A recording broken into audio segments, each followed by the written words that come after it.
Hey guys, Code 43 here today with another tour and drive for you.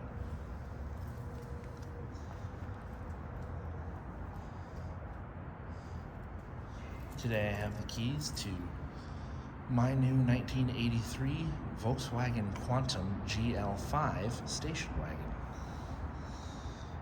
Here's the key, an original Volkswagen piece. There are two of them that came with the car when I bought it. This is a very unique car that probably many of you have never heard of, so I'm going to try and fill you in on it today. Start with a walk around, talk about its history, talk about its roots, talk about, what it was trying to compete against at the time.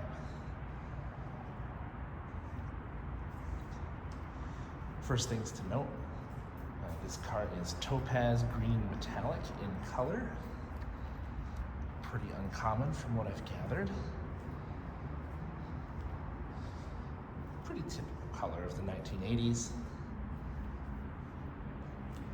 Now, this particular car is a front-wheel drive only model with a 3-speed automatic transmission hooked up to an Audi-sourced 2.2-liter 5-cylinder engine.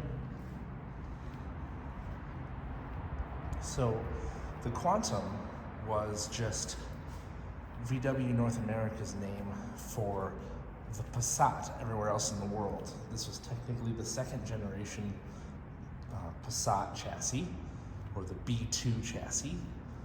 You had your Golf and Rabbit around the world that, were the A chassis, A1, A2, A3, etc. And then you had the Passat, which was your next size up. That was the B chassis. So the B1 Passat was known as the Dasher here in the United States and sold from 74 to 81. This car was introduced in 1982 as the Quantum, carried on through 1988, 89, and then switched over to the rest of the world Passat name for the 1990 model year with the introduction of the B3 chassis car. Now, the early Passats were basically, let's call them Audis in sheep's clothing, in Volkswagen clothing. And that's 100% true, as you'll see when I show you under the hood here in a minute. Because, like I said, this is an Audi-powered car. It has an Audi 5-cylinder engine that is basically, effectively, Volkswagen 4-cylinder 8-valve of the time that you'd find in like a GTI or a regular Golf, but with an extra cylinder tacked on. So it's a 10-valve 5-cylinder engine. So here, we'll open up the hood and I can show you that. And yes, this is a mixed brown interior, as you will see in a few minutes. First off, catch the sound of these doors. They sound so good because this is a car sourced from Washington State that has 85,000 original miles on it from new. The owner who I picked it up from, previous owner to me, he bought it in 2020, brought it back from Washington where it had sat for a few years, and got it running earlier this year in 2021, and started driving it, and we bought it from him. Also, big time Chevrolet celebrity vibes from the front end here with the quad square headlights with the signal lenses right below and the very square grille in the middle.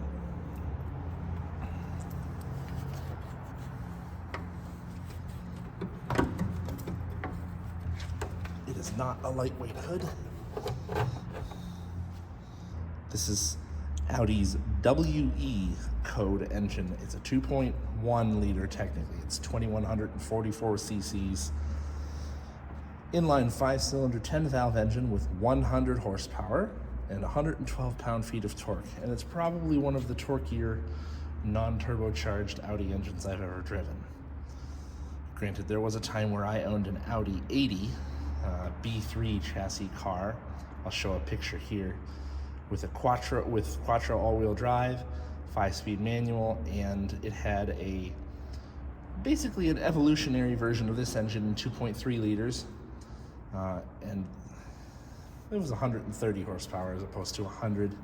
It was not fast. This is even less fast. Never intended to be fast. This is a comfortable cruising car. So this car runs on what is known as Bosch K-Jetronic, or CIS Basic in Volkswagen terms, where it has a fuel distributor under the rubber boot here. Rather, that's where the air intake is, and your fuel distributor is right in front here. It looks like a spark distributor, but basically has your hard lines for fuel that run out to the high pressure injectors in the engine.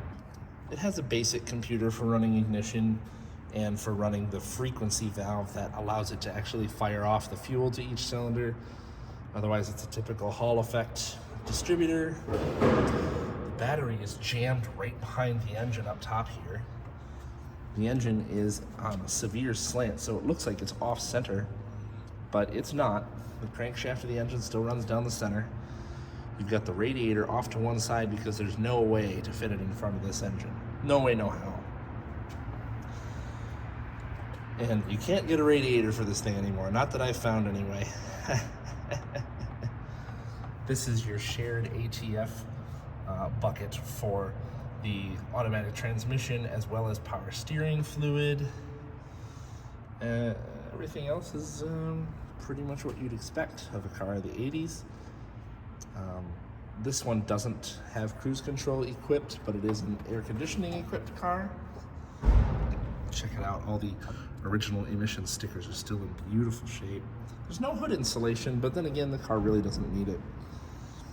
And it still has all the original cardboard they used to help diffuse the air directly to the radiator. Half the grille is actually blocked off on the passenger side, on the left side here, so it all funnels through the right side to the radiator. If you know anything about these cars, you'll see the 2 mods I've already done, and that's pretty much going to be the extent of it. So it has the LED inner high beam headlights, but those are just so we can actually see at night. The headlights that were on this were absolutely abysmal when I first got it, so this is just to help me see. It's for safety reasons. And then it has a nice upgraded set of 14-inch wheels off of a 90s VW Cabriolet, Mark III, Mark 3.5 style. The car is 4x100 hubs, fits all the standard wheels, Mark I, Mark II, Mark III, anything with 4 lugs, 4x100, it'll fit. This car is disc brakes in the front, drum brakes in the rear, and then this is what's known as a pre-facelift car. So 82 to 85, they ran this style with the quad square headlights, you know, the US mandated sealed beam headlights. I've actually converted it over to H4s on the low beams on the outers, again, for better visibility. In 1986 to 88/89, they ran a composite headlight setup closer to what the Europeans were running the entire life of the car. I'll add a picture of that in here.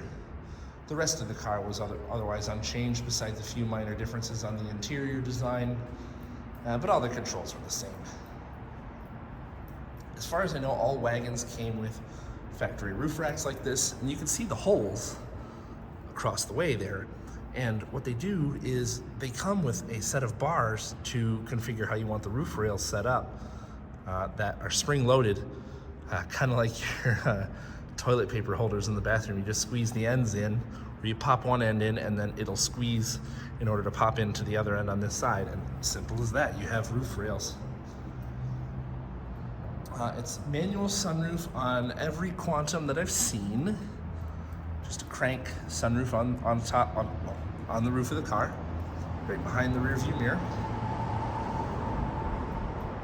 Nice big windows and small pillars. It's really easy to see out of. Just a regular 5-passenger station wagon, no third row seating of any kind. And then actually, this one's been fitted with a tow hitch in the back. Class 3 tow hitch, which is completely unnecessary for this car. It's never going to tow that much, but in all honesty, I could see where it would be useful for like running a bike rack or something like that.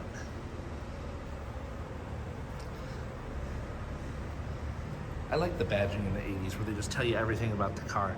Quantum GL, so GL being the trim, 5 being for the 5-cylinder engine, and then fuel injection.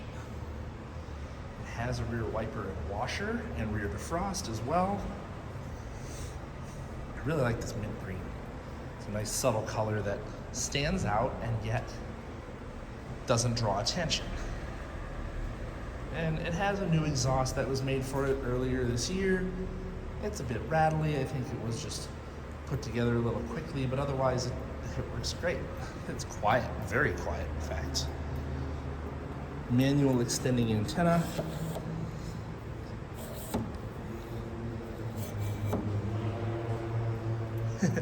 To receive all the radio stations from here to the other side of the state. So now we'll check out the trunk real quick before we dive inside and look around.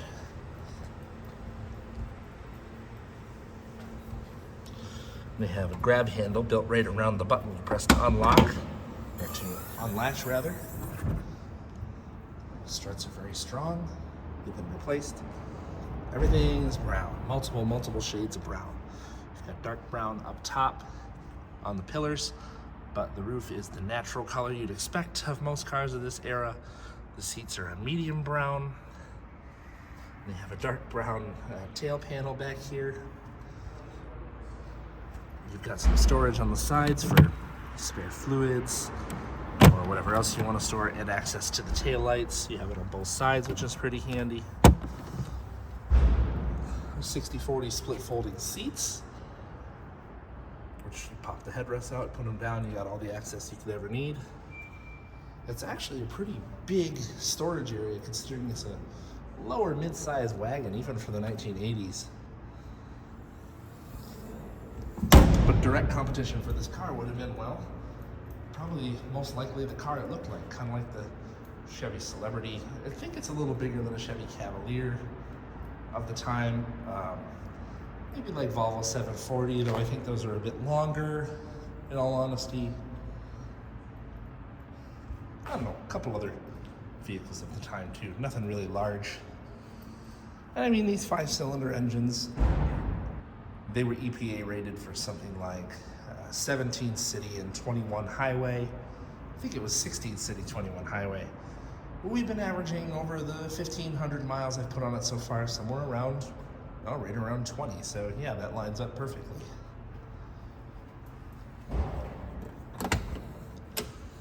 Again, I love these doors. Sounds like a brand new car. I mean, being a Pacific Northwest car, that's probably why it's so clean. There's not a spot on this thing. But you can see, like, there's some shrinkage of the rubber. I think it spent some time sitting in the woods before it was recovered. Not really sure, though. Somewhere in the past, it also had a custom door pocket-mounted drink holder built, and actually that's very handy because there are no other cup holders in this car, so typical 80s German. You have power mirrors. All US built or US delivered Quantums had power mirrors and power windows and power central locks, which are vacuum controlled by a pump mounted in the rear fender back here. Other body styles this car came in a regular sedan, which I'll show you a picture of here, and for I think only the first 2 years, for 82 and 83, it was brought here as a 2-door fastback or hatchback coupe. Pretty cool looking, pretty uncommon, did not sell well here. Over in the rest of the world, they sold them as a 4-door hatchback as well. Or 5-door, I guess, technically. So let's take a look around inside. So it's a very nondescript steering wheel. They don't even have a Volkswagen logo on it. It's very clearly an Audi steering wheel, or they've just changed the center panel. Typical Volkswagen gauges of the era, actually very much the same as my Mark II even, my Mark II Jetta. But if you see on the tachometer in the center, right above the needle, it says 5 because it's configured for a 5-cylinder engine, which was very unique for the time. There's your automatic gear change. Got cigarette lighter. You got your power window switches and window lock right there in the center below the storage bin in the console ahead of the shifter. Very brown seats. They have very cool patterning on them. I told you about the crank sunroof. Yep, right up there. Everything else is pretty standard for its time. It has Quantum printed over there on the dash. There's a good sized glove box down below. There is a very cool little storage pocket here that you don't even notice if you're not looking for it, that houses the manual right there for quick reference. You can also get to your fuse box just by popping off this panel. It's immediately behind there for anything you need to service.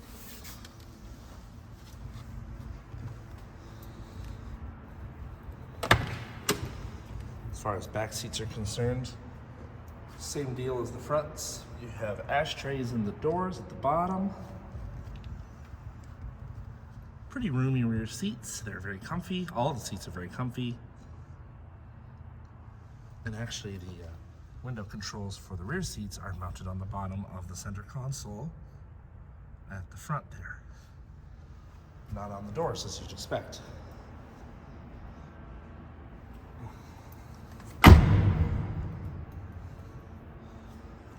Other than that, I think we're ready to go for a drive. But first I will show you a quick little startup and all the lights.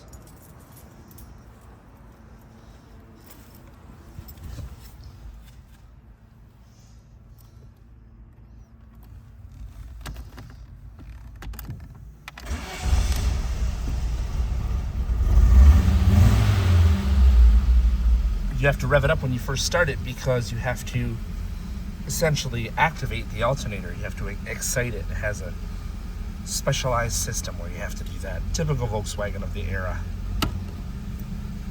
Oh, one of my dash lights is out, but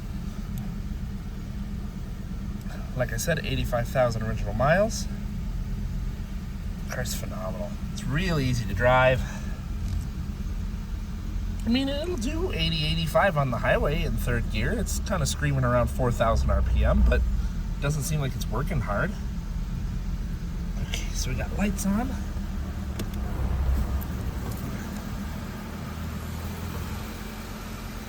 Let's look out.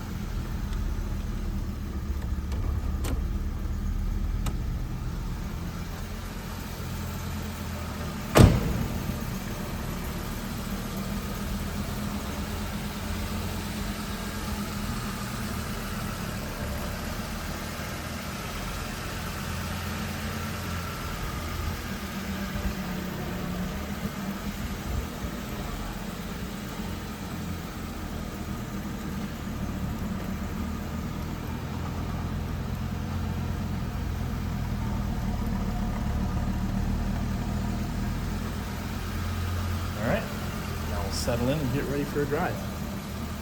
All right, we're gonna go for a drive in the Quantum.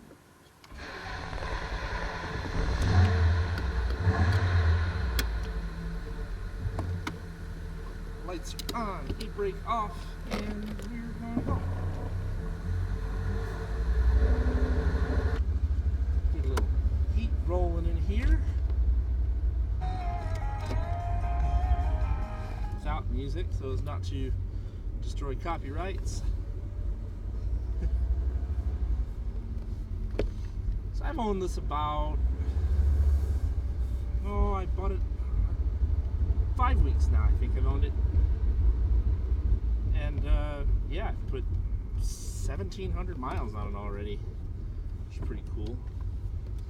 It's been a lot of fun. I've taken it on some small trips. Tried to take it on a pretty good one today. Unfortunately, had a little incident with my son. Made a little mess in the back seat, so we had to turn around and go home. But it's happy to buzz along on the highway. It's great. It's a lot of fun. Not fast, but torquey. Transmission helps the torquiness.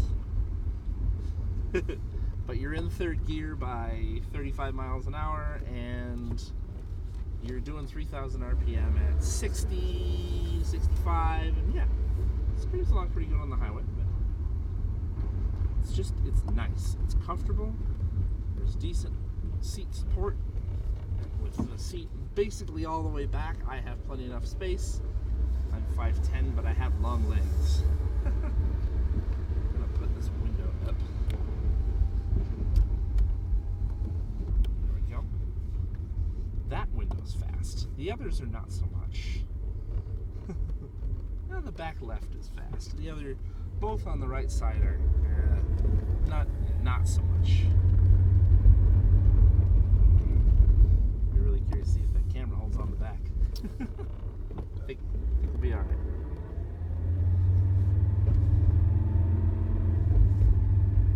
Am I able to turn left here? Or do I have to go further? No, I can go left here. Yeah, because we did this before. Just do the little run up 475.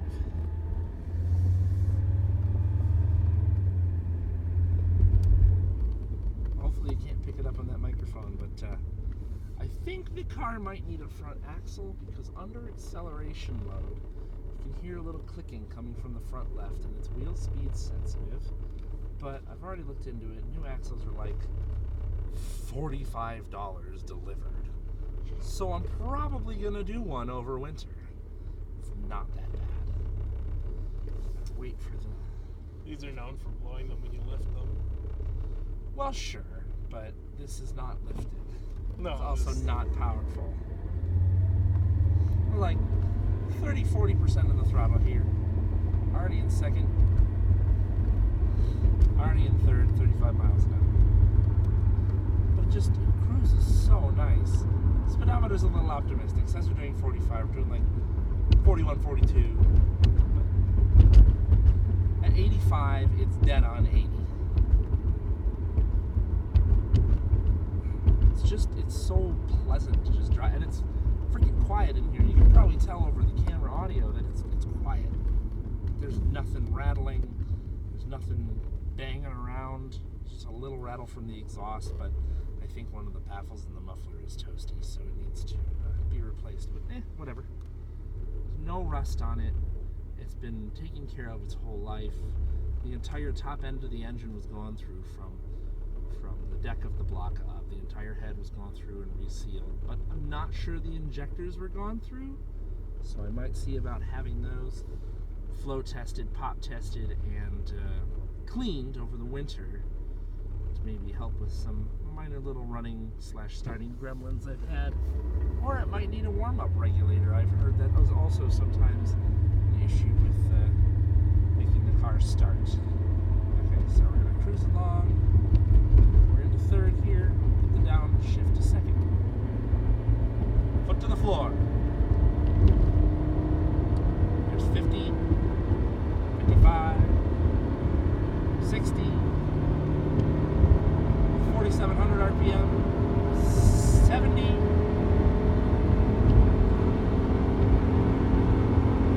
75, and a shift at 5,700. Into third.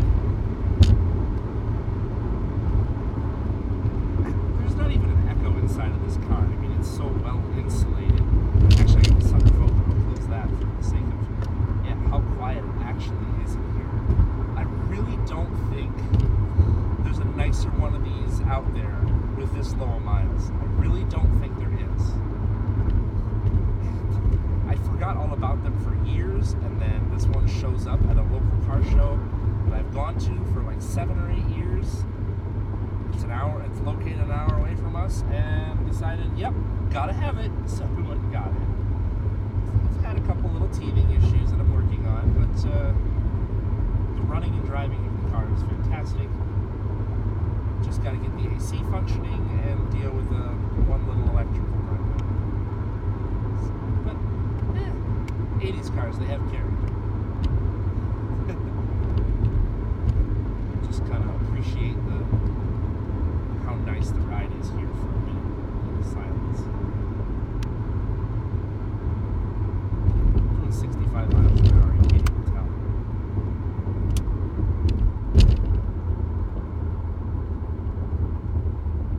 Was the suspension redone at some point? I'm not sure it ever has been.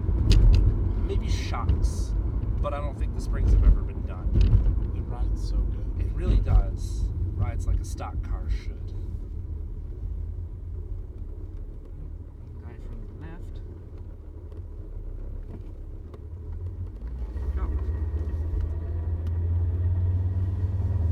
see if I can meet the one condition to make it peel tire for like 3 feet.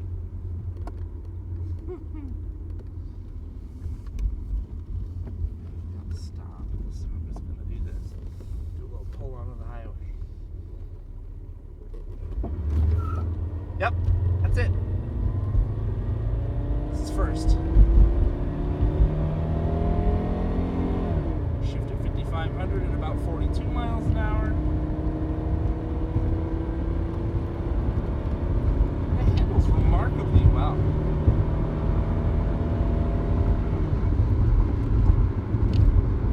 I mean, it's got enough power to get on the highway and do what you need if you're not afraid to stay in it. There's a switch at the base of the pedal, and when you hit it, that's your kick down switch. It tells it to force downshift into second gear unless you're doing over 75 miles an hour indicated speed. Which is, I mean, we're doing what it says is 70, and it's happy to downshift. But I mean, I get 20 miles to the gallon out of it. It's got, I think, a 19-gallon tank, so it'll go a pretty good distance on the tank. And on cooler days like this, it runs perfectly at the right temperature, doesn't overheat, the fan switches on and off like it should. It's, yeah, I mean, I wouldn't be afraid to take it anywhere, really. It's a lot of fun. And it's okay to be slow, because it makes you appreciate the ride more. And that's why this thing doesn't ever need to be, like, modified. Yeah, wheels and tires are one thing. Maybe a set of sport springs at one point, but I feel like they'd compromise how nice the car rides and how quiet it is on the inside. Otherwise, that's gonna about do it for this video. Hope you guys enjoyed it. Stay tuned for more stuff coming in the future.